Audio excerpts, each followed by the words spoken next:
تجارت کا اسلامی طریقہ، تجارت کی اہمیت اور فضیلت۔ اسلام ایک مکمل ضابطۂ حیات ہے جو زندگی کے ہر پہلو میں رہنمائی فراہم کرتا ہے۔ معاشی ترقی اور خوشحالی کے لیے تجارت کو خاص اہمیت دی گئی ہے۔ نبی کریم صلی اللہ علیہ وسلم خود بھی تجارت سے منسلک رہے اور متعدد احادیث میں ایمانداری کے ساتھ تجارت کرنے کی فضیلت بیان فرمائی۔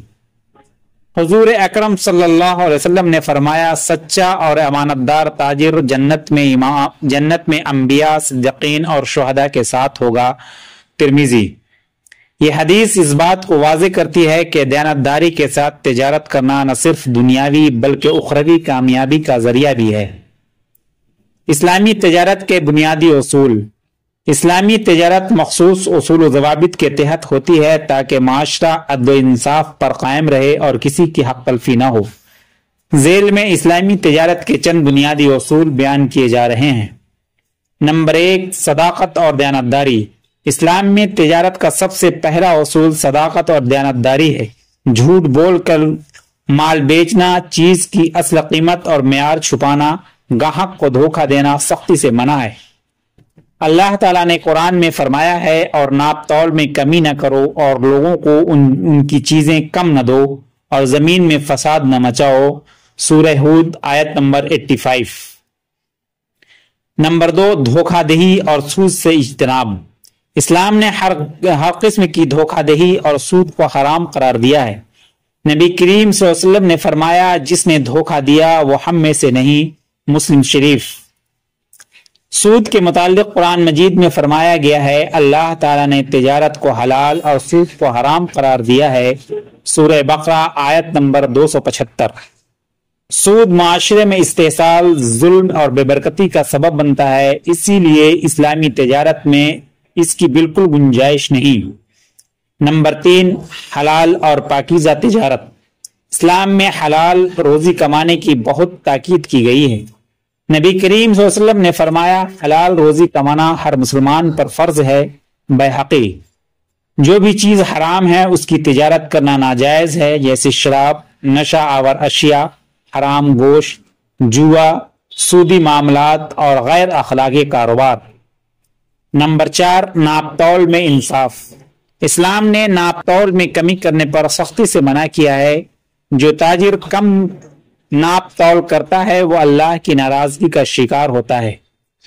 قرآن میں فرمایا گیا ہے، تباہی ہے ناپ تول میں کمی کرنے والوں کے لیے۔ سورہ المطففین آیت نمبر 1۔ نمبر 5، معاہدے کی پاسداری۔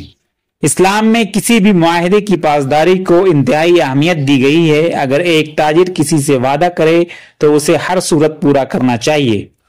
قرآن میں ارشاد ہے، اور وعدہ پورا کرو، بے شک وعدے کے بارے میں باز پرس ہوگی۔ سورہ بنی اسرائیل آیت نمبر 34۔ نمبر 6، بیع میں مکمل شفافیت۔ خرید و فروخت میں دھوکہ دینا، کسی چیز کے نقص کو چھپانا یا قیمت میں ناجائز اضافہ کرنا اسلامی تعلیمات کے خلاف ہے۔ ہر چیز کی مکمل تفصیلات گاہک کو بتانا ضروری ہے۔ رسول اللہ صلی اللہ علیہ وسلم نے فرمایا، بیچنے والے اور خریدنے والے کو مکمل آزادی ہونی چاہیے جب تک وہ ایک دوسرے سے جدا نہ ہوں۔ اگر دونوں سچ بولیں اور چیز کی خامیاں بیان کریں تو ان کی تجارت میں برکت ہوگی۔ بخاری شریف۔ نمبر 7، مسابقت، کمپٹیشن میں عدل و انصاف۔ اسلام میں جائز اور منصفانہ مقابلہ کرنے کی اجازت ہے، مگر کسی کو نقصان پہنچا کر فائدہ اٹھانا جائز نہیں۔ نبی کریم صلی اللہ علیہ وسلم نے ناجائز منافع خوری اور ذخیرہ اندوزی سے منع فرمایا ہے۔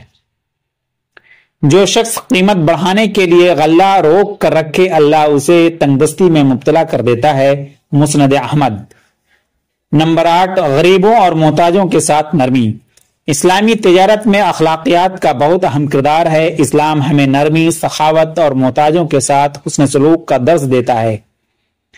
نبی کریم صلی اللہ علیہ وسلم نے فرمایا، اللہ اس شخص پر رحم کرے جو خریدنے اور بیچنے میں نرمی سے پیش آئے۔ بخاری شریف۔ نمبر 9، تجارت میں جھوٹی قسمیں نہ کھانا۔ بعض تاجر اپنی چیز بیچنے کے لیے جھوٹی قسمیں کھاتے ہیں جو کہ سخت منع ہے۔ نبی کریم صلی اللہ علیہ وسلم نے فرمایا، 3 شخص ایسے ہیں جن سے قیامت کے دن اللہ بات نہیں کرے گا۔ نمبر 1 جھوٹی قسمیں کھا کر مال بیچنے والا، نمبر 2 احسان جتا کر صدقہ دینے والا، نمبر 3 تکبر کرنے والا۔ مسلم شریف۔ اسلامی تجارت کے فوائد۔ اسلامی تجارت کے کئی فوائد ہیں جن میں چند درج ذیل ہیں۔ نمبر 1 برکت اور رزق میں اضافہ۔ دیانتداری اور انصاف سے کی گئی تجارت میں اللہ برکت عطا کرتا ہے۔ نمبر 2 معاشرتی عدل و انصاف۔ اسلامی تجارت میں سب کو برابر مواقع ملتے ہیں جس سے غربت اور استحصال کا خاتمہ ہوتا ہے۔ نمبر 3 اعتماد اور عزت۔ ایماندار تاجر کی عزت بڑھتی ہے اور لوگ اس پر اعتماد کرتے ہیں۔ نمبر 4 آخرت میں کامیابی۔ دیانتدار تاجر کو جنت میں انبیاء اور صدیقین کا ساتھ نصیب ہوگا۔ نتیجہ، اسلامی تجارت کا بنیادی اصول یہ ہے کہ کاروبار ایمانداری، دیانتداری، انصاف اور نرمی کے اصولوں پر مبنی ہو۔ ناجائز منافع خوری، دھوکہ دہی، جھوٹ اور سود جیسے حرام کاموں سے بچنا ضروری ہے۔ اگر مسلمان تاجر ان اصولوں کو اپنائیں تو نہ صرف دنیا میں کامیابی حاصل ہوگی بلکہ آخرت میں بھی فلاح نصیب ہوگی۔ اللہ ہمیں اپنی تجارت کو اسلامی اصولوں کے مطابق کرنے کی توفیق عطا فرمائے، آمین۔